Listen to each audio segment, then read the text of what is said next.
Ale, o senhor Hermann Göring, que disputava o coração de Adolf Hitler, costumava dizer que todas as vezes que ele ouvia falar em cultura, ele tinha vontade de pegar o revólver.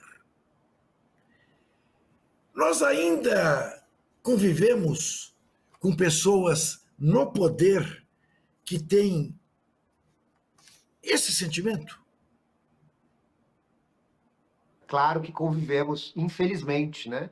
A gente vê manifestações culturais sendo criminalizadas, sendo perseguidas, sendo censuradas.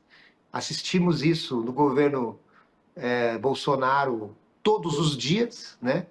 E assistimos isso em várias situações espalhadas pelo Brasil e pelo mundo. Aqui no Brasil, recentemente, eu até outro dia entrei para comentar sobre isso no UOL, falando sobre uma prefeita no interior do Maranhão que proibiu o carnaval. E ela estava querendo substituir o carnaval por um festival gospel. E isso é só um exemplo, até meio ridículo, né?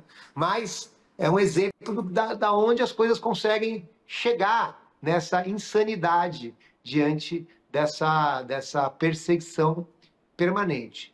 É óbvio que é muito curioso, eu até brinquei com a minha querida amiga Fabiola Cidral nesse dia, quando eu fiz o comentário, falando que esses partidários, ela é do PL, essa prefeita, esses partidários dessa prefeita não tem coragem de propor o fim do carnaval em São Paulo, em Belo Horizonte, no Recife, em Salvador, nem no Rio de Janeiro, né? Então, e também essa perseguição, muitas vezes, pode ser um tiro no pé, por conta do gosto cultural da população e da identidade nacional. O gosto cultural precisa ser levado em consideração, né? E esse gosto, no caso do carnaval, é muito interessante a gente analisar, independentemente das questões políticas e das diferenças, da polarização, etc., esse gosto cultural da população, ele tem uma aprovação, quer dizer, o carnaval tem uma aprovação com uma margem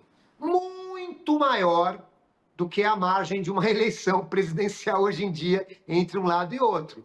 Então a gente tem uma identidade cultural aí que inclusive está comunicando para outras pessoas que inclusive se deixam levar por esse discurso de ódio, mas que gostam e que curtem e que vivem. É aquela história, né? O negacionismo da pandemia, né?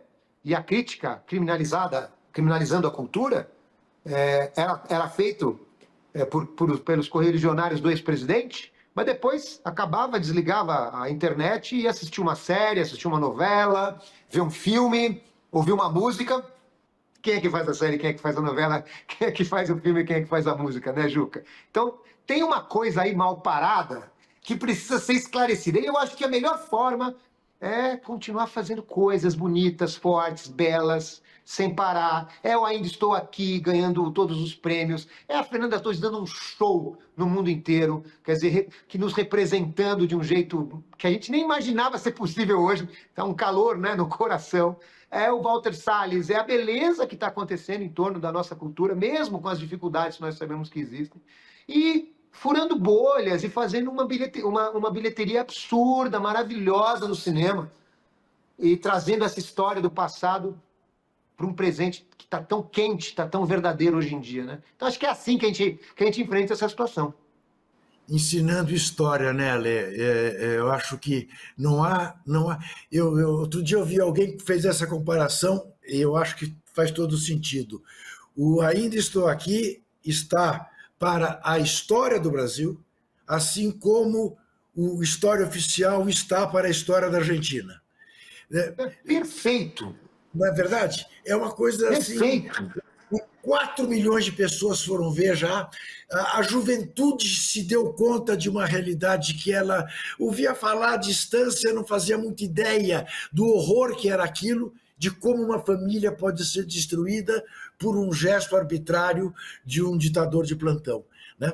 É uma coisa assim, é inestimável. Eu digo, não, é claro que vai ser muito gostoso se ganhar o Oscar, mas não precisa de Oscar, não precisa de nada. Já cumpriu sua missão, a sua missão cultural, sua missão histórica, está mais cumprida. Exato.